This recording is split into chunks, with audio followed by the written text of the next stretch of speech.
Good morning বন্ধুরা, কেমন আছো তোমরা সবাই? আশা করি সকলে খুব ভালো আছো। তোমাদের ভালোবাসা নিয়ে শুরু করলাম আজকে নতুন আরেকটি ভিডিও। তো সকাল সকাল ঘুম থেকে উঠে পড়েছি, ঈশান সোনা স্কুলে যাবে সেই কারণে। তো রান্নাঘরে চলে এসেছি, এখন ওভেনটা একটু পরিষ্কার করে নেব। ওভেনটা ভালো করে পরিষ্কার করে নিয়ে তারপরে এখানে রান্না বসাবো। ঈশান সোনা যেহেতু সকাল সকাল স্কুলে যাবে, আর খেয়ে দিয়ে স্কুলে যায়, যেহেতু স্কুল থেকে এখন একদম টিউশন করতে যায় সেই কারণে। তো বন্ধুরা দেখো, আমাদের গাছে একটা মোচা এসেছে। এটা কলাগুলো সব বেরিয়ে গেলে মোচাটা আমরা কেটে যেদিন কাটবো সেদিন তোমাদের সাথে ভিডিওটা অবশ্যই শেয়ার করব। আর সকালটা সত্যি ভীষণ ভালো লাগছে, আজকের ওয়েদারটা সত্যি খুবই সুন্দর। এখন বাজে সকাল 6টা। তো দেখো, সূর্য মামা গাছের আড়াল থেকে উঁকি ঝুঁকি মারছে। তো ভাবলাম আমার বন্ধুদের সাথে একটু শেয়ার করি। তো ওখান থেকে আবার চলে আসলাম, এখানে ওভেনে বসিয়ে দিয়েছি জল গরম, এখানে ভাত বসাবো। আর আমি চালও ভিজিয়ে রেখেছিলাম আগের থেকে।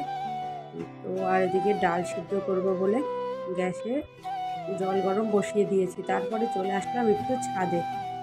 দেখো ওয়েদারটা কি ভালো লাগছে, আকাশটা কি যে সুন্দর লাগছে কি বলবো। আর দুর্গা পুজোর ঠিক আগে এই আকাশটা এরকমই লাগে।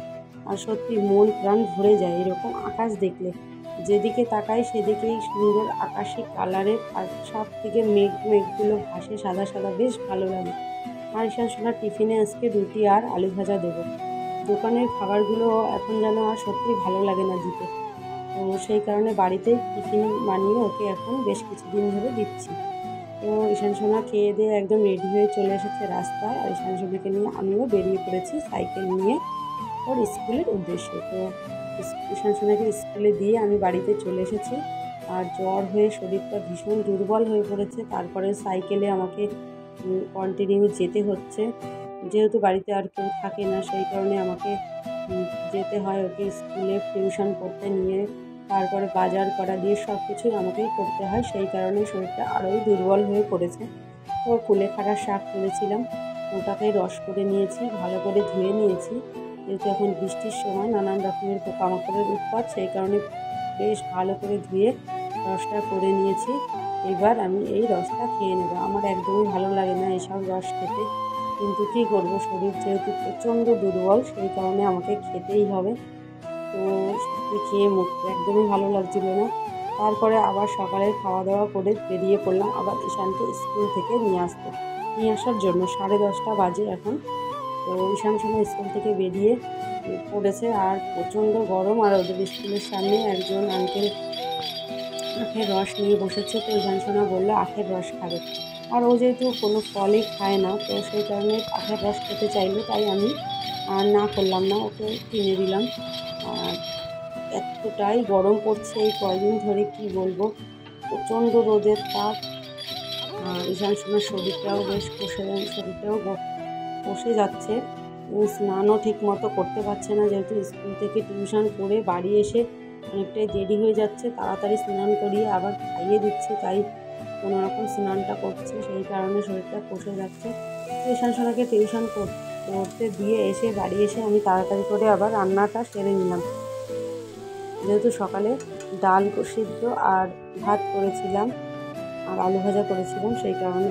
তো এখানে দেখো শাশুড়িমা পুজো দিচ্ছে। তো দুপুরের আর কোনো কিছু ভিডিও করা হয়নি। খেয়ে দিয়ে তারপরে সন্ধ্যাবেলা ঈশানকে পড়িয়ে উঠে এখন চলে আসলাম, 9টা বাজে। তো ভাত বসানোর জন্য রাতের ভাতটা বসিয়ে দিলাম। আর একটু পেঁপে নিয়ে এসেছিলাম, তো পেঁপে সিদ্ধ ভাত খেতে ইচ্ছা হলো।